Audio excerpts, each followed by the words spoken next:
Nike release பண்ணதுலேயே one of the most successful running shoes தான் இந்த ஷூஸ். நான் ஒரு 1000 days ஒரு நாள் விடாம டெய்லி ரன்னிங் பண்ணேன். அண்ட் அந்த பீரியடில் நான் யூஸ் பண்ண 3வது ரன்னிங் ஷூஸ் தான் இந்த ஷூஸ்.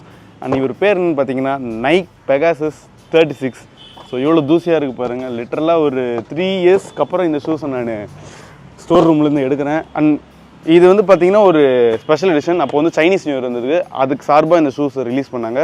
ஷூஸோட குஷனிங்லேருந்து போயிடுவோம். எனக்கு ஓவரால் குஷன் வந்து எனக்கு லைக் எதுலேயுமே நான் குறை சொல்ல மாட்டேன். ஏன்னா ஹீல் குஷனிங்லேருந்து லைக் எனக்கு மிட்சோல் குஷனிங்லேருந்து எல்லாமே பர்ஃபெக்டாக இருந்தது. அண்ட் என்னால் லைக் ரிலேட் பண்ண முடியுது. நான் ஃபஸ்ட் டே இந்த ஷூஸ் போட்டுன்னு ஓடினதுலேருந்து லாஸ்ட் டே இதை போட்டுன்னு ஓடின வரைக்கும் லைக் ஏன்னா எனக்கு ரொம்ப க்ரூஷியலான டைமில் தான் இந்த ஷூஸ் நான் வாங்கினேன். எப்போன்னு பார்த்தீங்கன்னா நான் ஸ்டார்டிங்கில் வந்து 365 days டெய்லி 7 கிலோமீட்டர் ஓடினேன். அந்த டைமில் வந்து பார்த்தீங்கன்னா ஒரு டே 200க்கு அப்புறமும் கெஸ் நான் இப்போ வாங்கினேன்னு நினைக்கிறேன். ஸோ அந்த பீரியட்லேருந்து ஆல்மோஸ்ட் நான் ஒரு டே 400-500 வரைக்கும் இந்த ஷூஸ் நான் யூஸ் பண்ணேன். ஸோ சாலிடாக ஒரு 1000 kilometers ஷூஸில் ஓடிருப்பேன் நான்.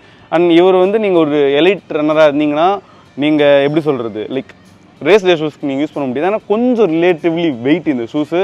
ஆனால் லைக் நீங்கள் ட்ரெயினர்ஸ்க்கு இவரை விட பெட்டர் ஷூஸ் நான் இது வரைக்கும் யூஸ் பண்ணலை. பட் யூஸ் பண்ணால் நான் அதை பற்றி போடுறேன். இப்போ வரைக்கும் நான் யூஸ் பண்ணது அது பெஸ்ட் ட்ரெயினர்ஸ்னால் இது தான் நான் சொல்லுவேனே. ஸோ இவருக்கு ரேட்டிங் பார்த்தீங்கன்னா 10க்கு 10 கொடுக்கலாம்.